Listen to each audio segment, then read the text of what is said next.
Of all the great killers of history, perhaps the deadliest and most terrifying is the automobile. Nero, Attila the Hun, Bluebeard, even artillery fire, and the ultimate, the atom bomb. At least they have a purpose, a reason, a rationale. But the automobile maims and kills mindlessly, senselessly. For example... This is old Long Jack here in the studio on a lonesome, wet, foggy night. Saying if you're on wheels, real careful tonight. It's heavy, man, heavy. Oh, shut up, you fool. If you just let Big Daddy help you out, all you... You can't help me, Big Daddy. I must have hit something. Somebody. Split. I got a split.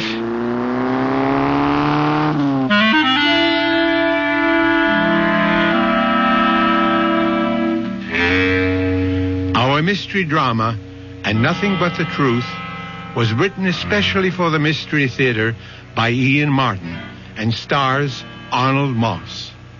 I'll be back shortly with Act One.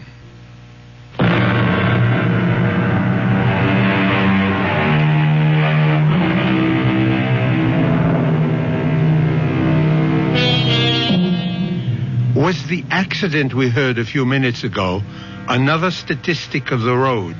An innocent victim, a careless driver, the victim's family broken and lost. A young man whose carelessness had blighted a bright new manhood and a promising career. Or was the driver lucky this time? Lucky in a way far beyond his hope or expectation. We are about to find out with David, the young driver, as he paces his living room floor, waiting for his father to come home. Dad? David? David, what are you doing up at this hour? I didn't hear you come in. I thought you'd never get home. Where you been? Well, now do I have to start answering to you for my whereabouts? What? What?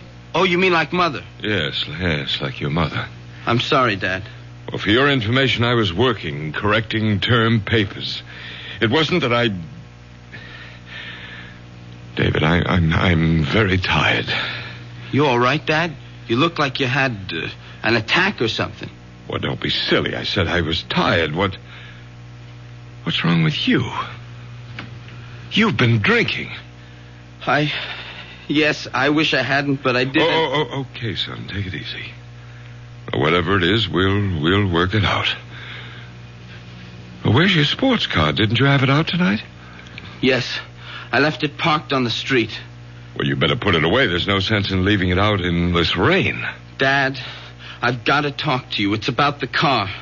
What about the car? I didn't know what to do. I hit the panic button. I ran. Well, what else did you hit? Someone. A man. I'm pretty sure. Down near the railroad. You know where the big curve comes around by the station opposite Franny's place? I think it was one of those old winos that hang around there. Dad, I swear I never saw him with all that rain and the fog. Was there anyone else around? I didn't see anyone.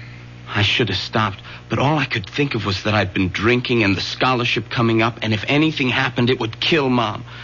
And before I knew it, I was running away. I've been going crazy waiting for you to get home. I'm scared, too, but I guess I ought to go to the police. Does your mother know about this? No. Okay. When did it happen?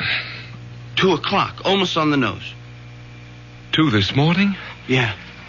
By the railroad, you say? Yeah, I just came off Stratfield, and I took the corner into the Big Bend on Hills Point. I get the picture. Okay. Now go in the kitchen and wait for me. And no matter what, don't let your mother get involved. Where are you going? I'm going to have a look at your car. Well, I'll come with you. You'll do as I say from here on in. Now, you go to the kitchen. I'll be right back. What are you going to do? I'm not sure yet. But well, maybe there's a way to get off the spot.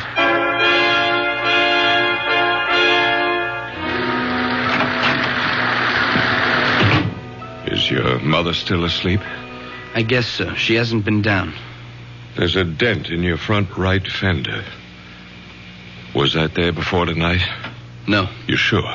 Yeah, I Simonized the car yesterday. Does it look bad? Well, not to... Well, it must have been a glancing blow. You mean maybe it's going to be all right? Maybe.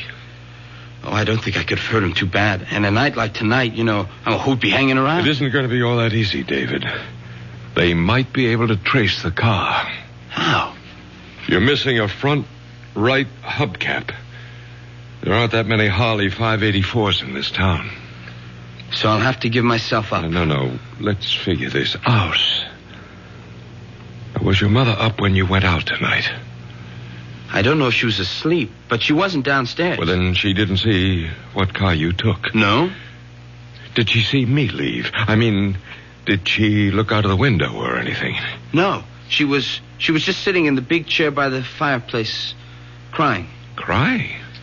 The usual. Well, then I was off once again to the arms of another woman, Like that. Well, you don't believe all that talk, do you? Look, Dad, we've been down this road before. I'm not making any judgments. I'm not asking you to sit in judgment on me. I asked for a simple reaction between a father and his son. I'm sorry, David. I didn't mean to blow up. I guess we're both a little shook tonight. But you ought to know by now where I stand. It's just, well, I know Mom gets a lot of screwy notions, but all the same, I'm sorry for her. She's so lost, and, well, I'm always afraid that any little thing might push her right over the edge. Like tonight. Oh, Dad, what am I going to do? That's what we're going to figure out right now. I got a few more questions. You say the accident happened at 2 o'clock or so, right?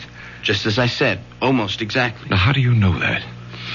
I was listening to Long Jack, and he was just going into a last commercial before he went off the air. The disc he was spinning was just ending, and, well, when I hit the guy. What was the record? An oldie, easy to love.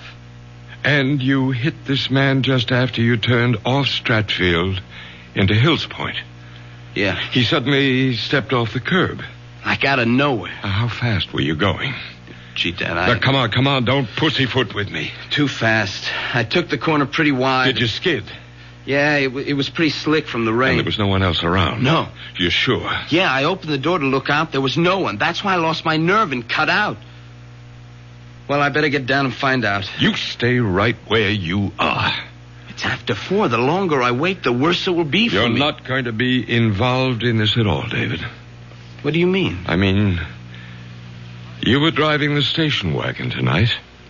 I was the one who was driving the sports car, and I'm going to the precinct house right now to report that I hit a man and left the scene of the accident. Dad, I can't let you do that. Don't be a fool. I'm not on the verge of getting a full scholarship to Harvard. I haven't been drinking. I'm not a teenager with 2 strikes against him as a driver to begin with. I'm a full college professor with a distinguished record who is coming home on a foul night with visibility almost zero, dead tired, after correcting 200 term papers. I can stand the gaffe, and you can't. No, sir, Dad. I thank you, and I admire you, but I hope to God I'm enough of a man not to hide behind my father's pants. You'd better think of it as your mother's skirts. Your mother couldn't care less what happens to me, but you're a different story. You get in big trouble over this, and it could kill her. Worse still, drive her over that edge we both worry about. But, Dad, Don't argue. This is the way it's going to be. You just let me handle it, and you keep your mouth shut no matter what happens. I don't know what to say. I'll tell you what you're going to say. Nothing. Nothing to anyone. But, Mom... Least of all to your mother. Okay, Dad, if that's the way you want it. Oh, how can I thank you? You're some kind of a guy. No, David. Just the most sensible way out of a bad situation. I'd better get down to the police. Don't wait up. I may be a while. It's still raining. You got the keys? Sorry, right here. And thanks, Dad, for everything. This will all work out for the best. I think I hear your mother moving about. If she comes down, what do I say? What we've agreed on is the truth. But I've gone to the precinct house to report that I'm a hit-and-run driver, right? Right. I'll never forget what you're doing for me. And for your mother. For all of us. Grant, is that you? No, Mom, it's me, David. Oh, I thought I heard your father come home a little while ago. What are you doing at the front door? Oh, I better come down. What's going on? I heard voices, angry voices. That was Dad and me. Not angry. We were just discussing something. Then where's Grant now? Yes, I heard a door slam. Did he go out again? Yes. Not another woman. Not two in one night.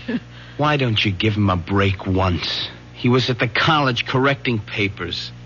Then where's he off to now? Mom, it's kind of damp in the hall. Let's go into the living room and sit down. Don't tell me he's finally taken off for good with one of his bed partners. Oh, Mother, have a heart. Why can't you see what a right guy Dad is? Maybe I've known him too long. So what errand took him out of the house again at 4:20 in the morning? He's gone to the local precinct to confess to a hit and run.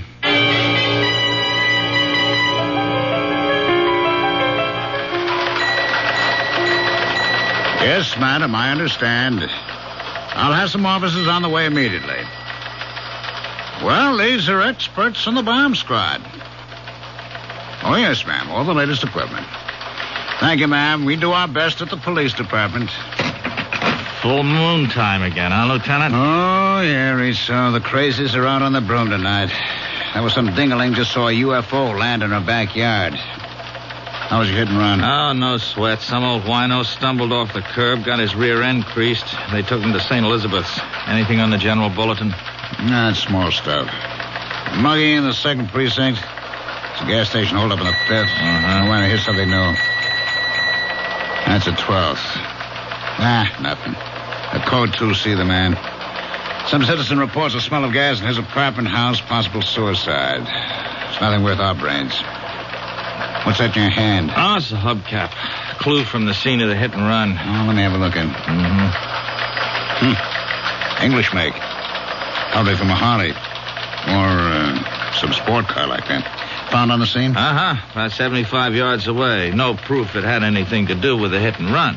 How's the victim? Condition fair. When the ambulance picked him up, he only got struck a glancing blow. That still don't make no never mind. The perpetrator cut out. I want him brought in. Oh, so do I. But it may be a little rough. Even if we find the car this belongs to, it doesn't prove it was lost hitting the victim. Could have been loose and just fallen off. So you think we don't make the guy, eh? My educated guess is that the odds are not so high. Yeah, Brady, what is it? You don't say. Right with you now, huh? Well, how about that? Yeah, bring him right in. Educated guess, huh? I was wrong. Couldn't be wronger. Guy named Williams just came to the desk and confessed to making the hit and run. He's on the way in. You and he should get on together just dandy. Guy's a college professor.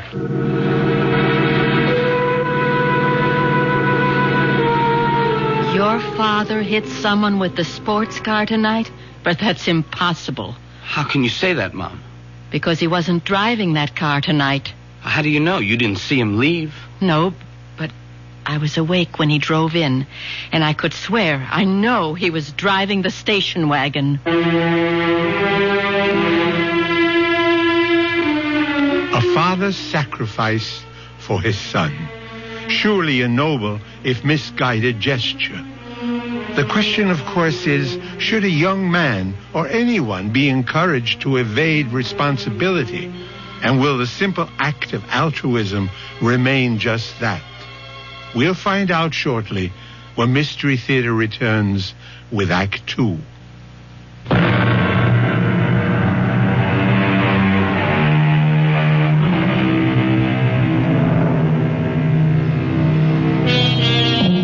A precinct house in a large city, even at the best of times, is never the most prepossessing spot. In the dog hours of the morning, Dusty, dingy, tired paint peeling from the walls, half-empty coffee containers with cigarette butts floating in them. It's certainly one of the most depressing times. Or so Grant feels as he dictates his full confession. It was only when I was putting the car away in the garage and I noticed a dent in the fender and found that one of the hubcaps was missing that I began to realize with horror that I might have hit an animal, an opossum or something. It never occurred to me that it might have been a human being. Well, I would have returned right away, but my wife, who has not been well recently, well, she was up. She was waiting for me, and I didn't want to alarm her. And so I coaxed her back to bed and to sleep, and I came here just as soon as I could. And this was what time, Professor? Almost exactly 2:00. And you could fix the time because you were listening to Long Jack on the car radio and he was signing off. You like acid rock, Mr. Williams? I beg your pardon? You know, the big hard beat, loud enough to blow your mind? Oh, no, I don't. Why? Well, that's Long Jack's bag. It's most of what he plays, you know. I didn't figure you'd dig his scene. Yeah, well, I didn't. I turned on the radio to keep me awake, not for music appreciation. Uh-huh. As a matter of fact, I remember the last number he was playing just before he signed off was Easy to Love, and I wouldn't call that exactly contemporary. The main point is that you made the turn at 2:00. You felt a jarring feeling, which jives with our information, right, Rizzo? Right, Lieutenant. I see. Victim left Franny's restaurant, 518 Hills Point Road, at approximately 2 minutes to 2 a.m. Because victim was discovered by George Bates, post office employee, some 2 minutes later. He heard a car drive away, but due to adverse weather conditions, could not see it or make any identification. Victim was Dominic Capello, unemployed, 61 years old. Well, I hope he's all right. He's at the hospital. We don't know the extent of the injuries yet. I feel terrible, that poor old man. Professor Williams, let me point out something. From your story and our evidence, there is no clear-cut evidence that you did hit this man. Now, if I were you, before I went any further, I'd get a lawyer. Oh, there's no need for a lawyer. I'm quite willing to face my responsibilities. If you'll prepare a statement for me, I'd be very glad to sign it. All right. I'll leave you here with Patrolman Foster, who'll type up a statement. You just check it over when he's finished, and then if you still want to, you can sign. I'll be right back. Lieutenant, see you a minute outside. Okay. All right, Rizzo, what's biting you? I think the guy's lying. About what, for Pete's sake? Why would he lie? To cover up. Cover up who? How do I know? His daughter, son, wife. Why would he want to take the rap for that? That's what'll take some digging to find out. Oh, boy. 15 precincts in this city, 4 detective divisions, and I have to get stuck with you. You want to make a federal case out of one sneaky little hit and run where the guy comes in like a good citizen and confesses, and just for once make the job easy? What do you got to do? Go looking for trouble? Now, Lieutenant, it isn't just the few small discrepancies. It's the whole psychology of the man. Psychology? That's all I need. The new breed. Now, look, Rizzo, will you for once just forget the college education and get back in there and have that statement signed, sealed, and delivered, and stop making waves?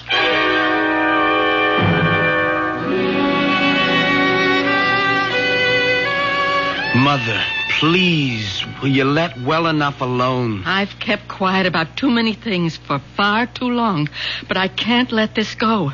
I know your father wasn't driving the sports car tonight. Okay, so he wasn't. So you know what that means. Oh, my darling, You want to get me locked up? No, of course not. But why should it come to that? You don't know yet if you really hit anyone or hurt them. I'm not kidding myself. When I pulled away, I tried to tell myself nothing had happened. But now it's all on the table, and I know that guy got hurt. And I'm scared. I'm scared of what they could do to me. Darling, there's nothing to be scared of in being honest, owning up. It was an accident. David, please. Will you let me go? I'm only trying to help you. Oh, sure. Some help you are. I don't understand you, Mother. Look what Dad's willing to do for me, and all you want is for me to turn myself in. I want you to be honest. This is for laughs. Look, Dad went down there to take the blame so he could protect you as well as me. Protect me? Yes. He said it would kill you if anything happened to me. Grant was worried about me? Yes. Don't you ever believe it. Mom, how can you be so bitter? Look what he's done for me. He's got to have an angle. That's unfair. I know you and Dad have problems. I'm not going to try to make any judgments about... But you do. You make them every day in spite of yourself. And always against me. Mother, I've had just about as much of this as I can take. You know, the curious thing is that I know you love me in spite of everything. Just give me a moment. What is it? I don't stand much chance, do I? I spend so much time upstairs with myself. Very lonely with just yourself. I'm a woman not quite able to cope. A woman with hallucinations. It's something out of Dickens. Living among cobwebs of near insanity and the ghosts of what never was. Mother. Look, it's time I told you. Time I try to tell somebody. I'm a prisoner with a life sentence. Because I can't stop loving. To everyone else, I'm the ghost. But the truth is that the real corruption lies rotting in the very man we both love. David, I don't want to ever see you become like him. I would rather see you dead. That's why I want you to take your own troubles on your own shoulders. Mom, don't you think you ought to lie down? I mean, you're not... It's easy, isn't it, to find a scapegoat, to make someone else responsible. Poor, mad, wasted Marion Williams, married to that intelligent, handsome man, respected by his faculty, worshipped by his students, particularly the girls. Oh, yes, particularly the girls. Oh, Mother, for Pete's sake. No, this time you don't stop me. I loved him so much I forgave all those early affairs. The young children invaded, cheapened. I saved him. I went to those girls. I begged them off. And after you came, the pattern continued. I began to retreat farther and farther. I had the money. That's why I could always keep him. And I couldn't stop loving him. That was the saddest part, wasn't it, David? What? I was the one who ruined him. Without me to cover for him, he'd have been found out long ago. So you see... I don't know what you mean, Mom. I can't discuss what you've been talking about. But that has nothing to do with what Dad is doing at this moment. I'd been drinking. I couldn't have gone to the police. Dad can handle this. Please, leave it alone. And let you spoil yourself just as he did. The rot spread so fast, David.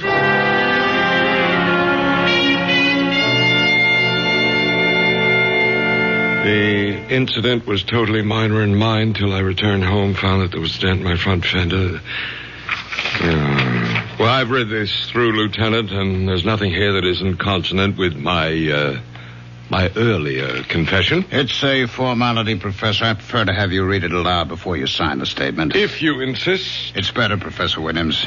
There is much more. Go ahead. It's quite evident that I must have been responsible for striking with my automobile one Dominic Capello, 61, at approximately 2 a.m. on the above date. This statement is a true and unsolicited confession of my responsibility and...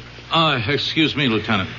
Have you warned the professor again that he should have legal representation? No, I don't need a lawyer. I'll have to warn you, sir, that you may. The man was hit, just died in the hospital without regaining consciousness. It isn't just an accident anymore. It could be homicide. Oh, come on, Rizzo. Manslaughter. But it does change things, Professor. If you sign this, I'll have to book you. You should have a lawyer before you sign. Well, nonsense. I want to sign. Let's not waste any more time, and then I'll call my lawyer. All right. Detective Rizzo, will you witness this? Yeah. You'll have to be fingerprinted, Professor. Whatever you say, Lieutenant. Foster will take you to a phone first to call your lawyer about bail. Thank you. And thank you, Detective Rizzo. Don't mention it. All right, now, Rizzo, don't say it. I've got to. Something's out of kilter. I never saw a man so anxious to get arrested in my life. He just wants to get it over with and get back to bed. Now, who doesn't? It's wrong, Lieutenant. It's wrong. A cool, collected individual like that doesn't go around hitting panic buttons and taking a powder out of a bad situation. Now, Joe, drop it. Lay off. Don't give me any more of the psychology. I'm just a plain flatfoot who came up through the ranks by sticking to one thing, facts. Let's give the guy a vote of thanks for coming in. My psychology is we leave it lay, huh? You got any other hunches? Save them for the ponies. Okay? Okay.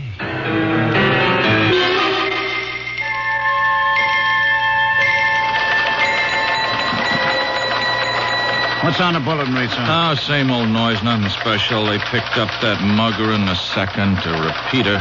What's happening with Professor Williams? Huh? Williams, the professor. You remember the guy we spent most of the night with? Oh, yeah. Well, he got fingerprinted and his lawyer sprung him. He's going home. Hey, look at this, Lieutenant. What? That code 2. See the man in the 12th? That suicide was no false alarm. There was a DOA. Only now it looks like homicide. They figured the girl was strangled before the gas was turned on. Oh, what do I care about some dame in the 12th? The 7th is my baby. Let the 12th worry about their headaches. I'm taking you off.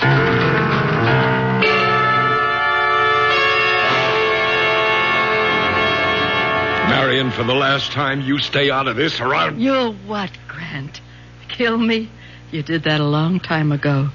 The only reason I clung to any shred of life was because of David. And a fine little mama's boy you made out of him. The moment my back is turned, he runs to you. He blurts out the whole thing. Oh, no, he didn't. I figured out what happened myself. I saw you drive away in the station wagon. Oh, why can't you mind your own business? Because I don't trust you. And I want David to be a man and stand on his own feet. Will you get something through that bird brain of yours? The man who was hit is dead. David had been drinking. You won't be emancipating your son. You'll be burying him in jail. Is that what you want? You're hurting me, Grant. Is that what you want? Or will you keep your mouth shut and allow me to do something for my own son? Please, let me go. Not until I get your promise to leave things as they are. I don't want David to go to jail. All right, then. I can trust you. Yes. I only wish I trusted you. You've never done one unselfish thing in your life, Grant. I only wish I knew what it is you expect to gain this time.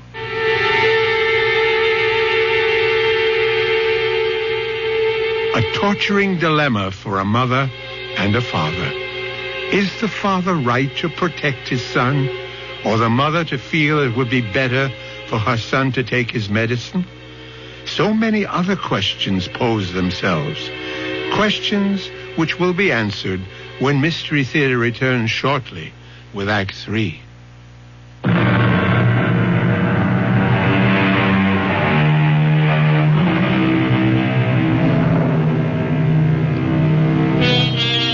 Those questions I mentioned. Of course, Marion Williams would feel herself hurt by her husband's interest in other women.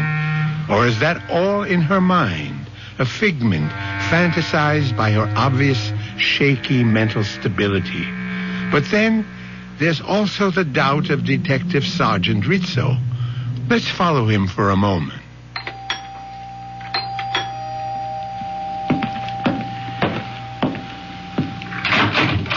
Yes? Is Professor Williams at home? No, he has classes this morning at the university. Oh, yeah, that's right. Excuse me, I'm Detective Rizzo. This is my shield. I wonder if I could talk to Mrs. Williams for a moment? I'm sorry, but my mother, she's still asleep. She's kind of an invalid. Oh, well, and I wouldn't think of disturbing her. You're Professor Williams' son, huh? Yes. Well, then how about you take the chain off the door and I step in and ask you a couple of questions? Have you got a warrant? Have a warrant? Now, what would I want a warrant for? Look, don't let me being a cop scare you. Oh, I'm not scared. You always keep a chain on when you open the front door? No, look, I'm sorry. You're wasting your time. My father told me not to answer any questions. Oh, then you know about the accident last night, huh? Yes, but I'm sorry. I've got to close the door. You drive, kid? Sir, your foot's in the way. Oh, yeah. Yeah, so it is. Anyway, I figure you drive since you got a license. I looked it up in the bureau. Would you move your foot, please? Hold it just a minute. Here's your newspaper, huh? You might want to read about the accident. Page 4. You know, check out the details. Thanks for the paper. Sure. Here. Will you let it go, please? You, were not driving yourself last night, were you? I'll take the paper. Yeah. And now I know my hunch is right.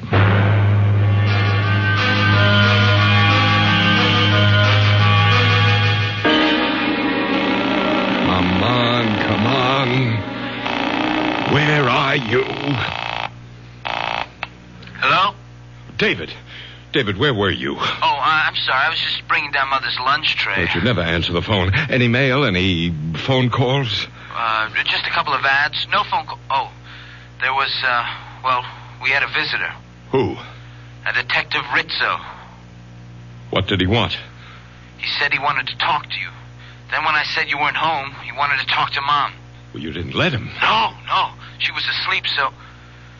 He said he wanted to ask me some questions. Good Lord. It's all right. I didn't let him in, and I didn't tell him anything. Well, I hope you didn't. He had no right, no right to... David, you're sure you didn't... No, I didn't say anything, but I'm scared. I think he knows. I think he's guessed that Now, listen to me, David. I don't care what he knows or what he suspects. He can't prove anything if we just stick to our story.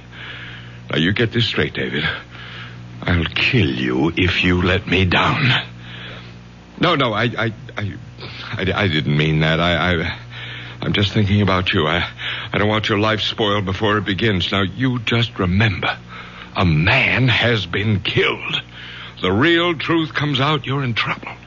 Bad trouble. I know. Just so you remember, both you and your mother. Okay, but supposing that detective turns up again... He won't. You just leave that to me. Just leave everything to me. I will.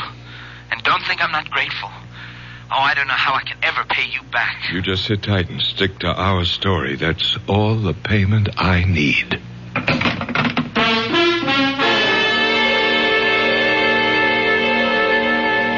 I quite understand, Professor. Detective Rizzo exceeded his orders. I promise you he won't bother your family again. I'm sorry if I lost my temper, Lieutenant. I don't blame you, sir. You'd feel better if you could get a load of how I'm going to lose mine. Good afternoon, Professor. Detective Rizzo check in yet? All right, tell him to lug his rear end here on the double. I'm going to bust him right down a patrolman. You, looking for me, Lieutenant? Yeah, come on in and close the door. Jarvis on the desk tells me the Williams guy was on the phone having a fit. Didn't I tell you to stop making waves? Well, yes, Did Lieutenant, I tell you the Williams case was closed? It can't be closed as long as there's a charge. That's up to the judge. Now, we've done our part. We have a statement and a confession. That's all we're supposed to provide. Uh-huh. A phony confession. What does that mean? Now, look. That professor has a kid. Around 17, 18, huh? I talked to him today. I'll lay you dollars to donuts. He was the one driving the car when that accident... You have any proof of that? No, but give me an hour with that kid and I'll crack this case. Detective Rizzo. Strong-arm methods from a member of the new breed? I thought today's young cop was exchanging the third degree for a college degree. You know I didn't mean anything like that, but if you just give me a chance to get to the bottom... Why would a respected college professor, a guy as prominent in this town as he is, why would he risk his reputation to cover up something his son did? I don't know. I mean, this guy's a teacher. The last thing in the world he'd do is let his son run out on a responsibility. Yeah, that's the way I see it. Psychologically. Psychologically. Now, let's not get tangled up with that bull again, huh? We have a confession, Detective Rizzo. Lieutenant, give me a break. I got the strongest hunch. It isn't any stronger than mine. And mine is, if you don't let this lay like I told you, you're going to be back in your boondockers walking a beat as far uptown as these city limits stretch. Okay, Detective Second Grade, is this case closed? Well, like you say, the case is closed.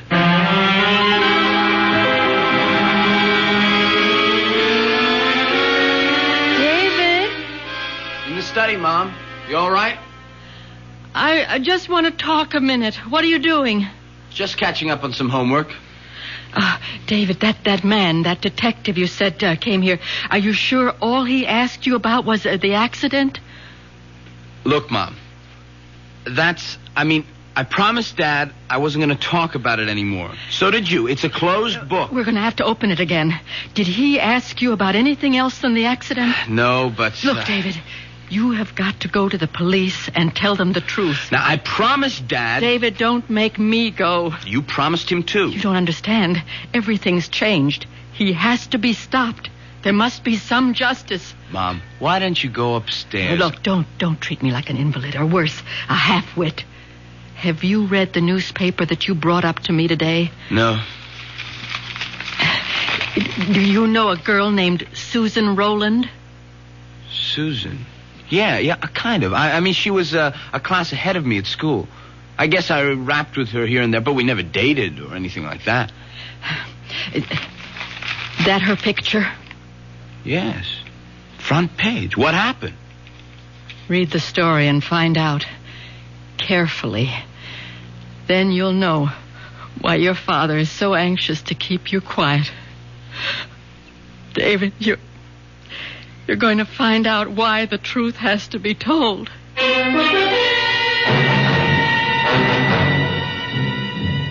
Lieutenant Klamath here. How's everything with the 12th, John? You know how it goes with lieutenants in the police department, from bad to worse. A little favor, George. Name it, you got it. You see the DOA we had on the bulletin? Possible suicide, now definitely homicide. The picture in the morning paper? Yeah, that's the one. Susan Rowland, 19 years old, college student. We're running a routine check on all our acquaintances. You got a make on anyone? No. Fingerprints all over the place, but not even a warm lead. Uh-huh. What can I do? Well, I'm running down blind alleys. Like in her address book is the name of a guy, Grant Williams, domiciled your precinct. She seemed to have been in one of his classes at the university. Could you spare a man to check it out? John, I don't even have to. I'll close one lead for you. What time did your little student get strangled? Well, Emmy puts it at around 2 o'clock. At 1:55, she called her mother to say she was pregnant and the guy who did it was with her. She started to give his name. The connection was broken. At 2:15, a prowl car responded to a code 2, suspicion of suicide by gas. They broke in, turned off the gas, but the girl had already been dead 10 or 15 minutes. So, 2 o'clock. 2 o'clock, eh? Well, that lets out Grant Williams. 2 o'clock, outside of town, 45 minutes away. He was involved in a traffic accident. He's already booked. One down, how many to go? Thanks, George. Sorry to bother you.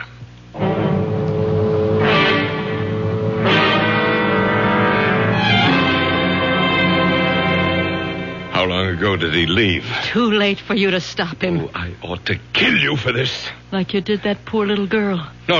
I didn't mean to. The little idiot refused to have an abortion. She wanted me to marry her.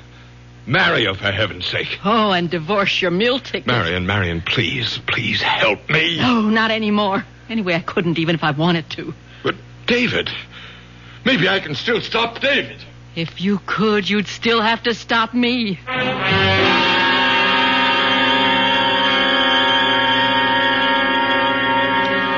And everything my father testified to in his statement was true, except that it was me who was driving the car, not my father. I hit that man, panicked, and drove off. Well, don't look at me, Lieutenant. I have nothing to say. You wouldn't have to, Rizzo. I know the boy's telling the truth. Yeah, you were right all along.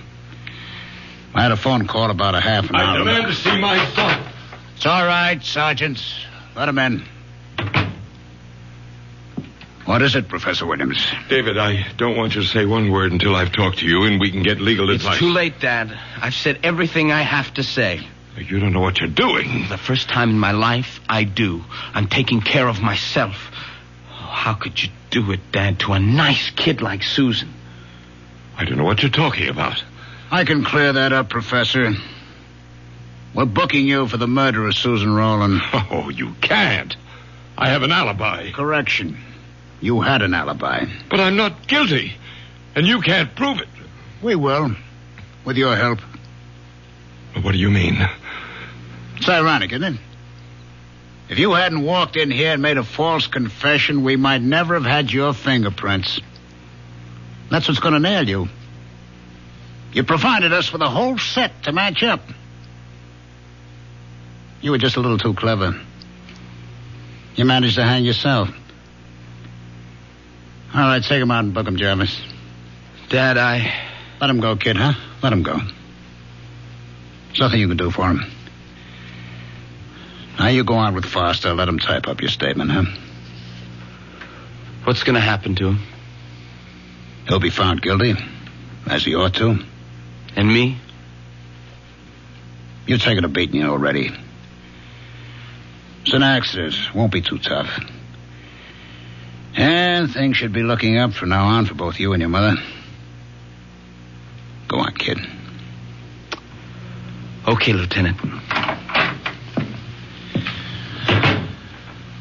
Well, I guess I ought to start to eat my heart, Rizzo, huh? But I'd rather just say I'm sorry. Oh, no. Me too, Lieutenant. This is one time I wish I could just have been wrong. When you're a cop as long as I've been, there'll be a lot more. I wish I could say get used to it. Come on. Let's try the squad room coffee. All right. Bad as it is, it's better than the taste I got in my mouth right now.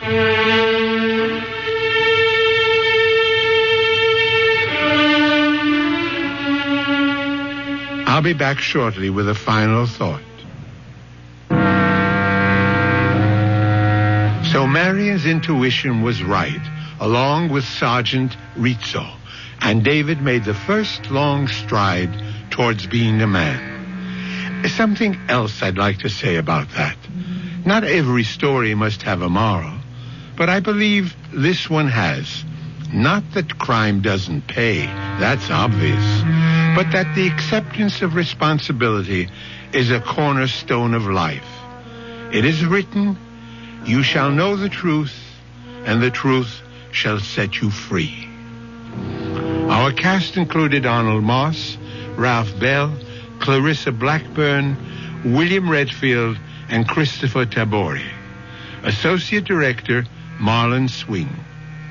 This is Himan Brown, Producer-Director, inviting you to return to our Mystery Theater for another adventure in the macabre. Until next time, then, pleasant dreams.